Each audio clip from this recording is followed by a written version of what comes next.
एक बड़ी खबर जो सीधे चीन के तिजियान शहर से सामने आई है। 1 सितंबर 2025 को वहां एससीओ प्लस मीटिंग हुई और भारत की तरफ से फॉरेन सेक्रेटरी विक्रम मिस्री ने इसमें हिस्सा लिया और वो भी पीएम मोदी के साथ। लेकिन खास बात यह है कि भारत के फॉरेन सेक्रेटरी ने इस मीटिंग में सिर्फ औपचारिक बातें नहीं की बल्कि दुनिया को साफ संदेश दिया और कहा कि यूएन में भारत को चाहिए पक्की जगह और आतंकवाद के खिलाफ लड़ाई होनी चाहिए। सबसे पहले समझिए एससीओ यानी कि संघाई कोऑपरेशन ऑर्गेनाइजेशन है क्या। दरअसल ये एक बड़ा रीजनल ग्रुप है जिसमें रूस, चीन, भारत और पाकिस्तान और कई सेंट्रल एशियन देश शामिल है। 2025 में एससीओ का महत्व इसलिए बड़ा है क्योंकि दुनिया आज दो बड़े ध्रुवों में बट चुकी है। एक तरफ अमेरिका और उसके सहयोगी, दूसरी तरफ चीन, रूस और उसके पार्टनर। ऐसे में भारत दोनों ध्रुवों से जुड़ा हुआ है और अपनी स्वतंत्र विदेश नीति के जरिए संतुलन को बनाए रखे हुए। तो जब चीन की धरती पर भारत के फॉरेन सेक्रेटरी बोले तो ये संदेश सिर्फ एससीओ के लिए नहीं था बल्कि पूरी दुनिया के लिए था। अब हम आते हैं विक्रम मिस्री के भाषण पर। उन्होंने 3 मुद्दे उठाए।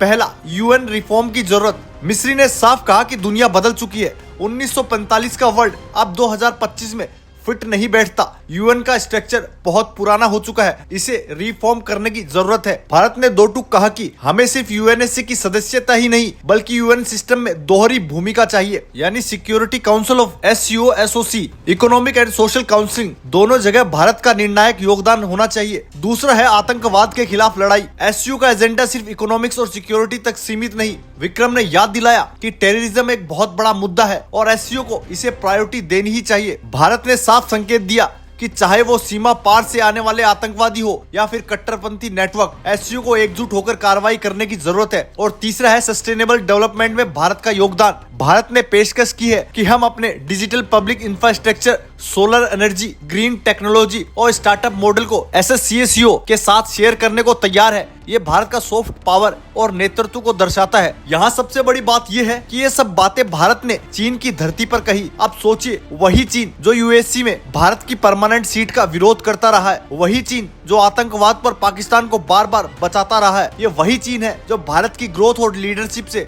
असहज रहता है। और उसी चीन के शहर तिजियान में भारत ने मन से बड़ा बयान दिया और कहा यूएन में चाहिए भारत को पक्की जगह, टेररिज्म के खिलाफ होनी चाहिए कड़ी कार्रवाई। ये किसी डिप्लोमेटिक मूव से कम नहीं था। आज भारत सिर्फ एक भागीदार नहीं बल्कि निर्णायक ताकत बन चुका है। G20 समिट से लेकर एससीओ और ब्रिक्स तक भारत की आवाज सबसे ज्यादा सुनी जाती है। अमेरिका, रूस, यूरोप, सबको भारत की जरूरत है। यूएन रिफॉर्म की डिमांड अब सिर्फ भारत ही नहीं बल्कि अफ्रीका और लैटिन अमेरिका के देश भी कर रहे हैं। यानी भारत अब वैश्विक भूमिका को सिर्फ डिमांड नहीं कर रहा बल्कि एसेट भी कर रहा है। अब चलिए जानते हैं भारत बार बार यूएससी की परमानेंट जगह क्यों मांगता है। क्योंकि दुनिया की सबसे बड़ी जनसंख्या भारत के पास है। भारत सबसे तेजी से बढ़ती हुई अर्थव्यवस्था है। भारत न्यूक्लियर पावर है और स्पेस टेक्नोलॉजी से लेकर एआई तक भारत का पहला स्थान कहीं ना कहीं आता है। भारत दुनिया का सबसे बड़ा लोकतंत्र है। इतनी खूबियों के बावजूद यूएससी में 5 पुराने देशों का दबदबा बना हुआ है। भारत कह रहा है कि अब वक्त आ गया है नया वर्ल्ड ऑर्डर बनने का। एक और दिलचस्प पहलू ये है कि एससीओ में पाकिस्तान भी मौजूद है, लेकिन वहाँ भारत ने आतंकवाद पर कड़ा बयान देकर पाकिस्तान को अप्रत्यक्ष रूप से निशाना बनाया। मतलब भारत ने कहा कि अगर आप आतंकवाद को सपोर्ट करेंगे तो हम बिल्कुल भी चुप नहीं बैठेंगे, उसका मुंह तोड़ जवाब दिया जाएगा। यानी चीन और पाकिस्तान को दोनों को एक साथ भारत ने कूटनीतिक संदेश दे दिया है। खैर, कुल मिलाकर चीन के शहर तिनजिन में भारत का ये संदेश सिर्फ दुनिया तक गया। भारत अब सिर्फ सुनने वाले नहीं बल्कि बोलने और डिमांड करने वाला देश बन चुका है। यूएन में भारत को चाहिए दोहरी भूमिका। एससीओ को आतंकवाद के खिलाफ ठोस कदम उठाने ही होंगे और भारत अपने सस्टेनेबल डेवलपमेंट मॉडल को दुनिया के सामने बांटने को तैयार है। ये है न्यू इंडिया की डिप्लोमेसी, आत्मविश्वास, आक्रामक और वैश्विक नेतृत्व को स्वीकार करने के लिए तैयार है। दोस्तों, आपको ये जानकारी कैसी लगी? आपकी इसमें क्या राय, हमें कमेंट करके जरूर बताएं। अगर आपको ये जानकारी अच्छी लगी तो चैनल को लाइक और सब्सक्राइब जरूर करें।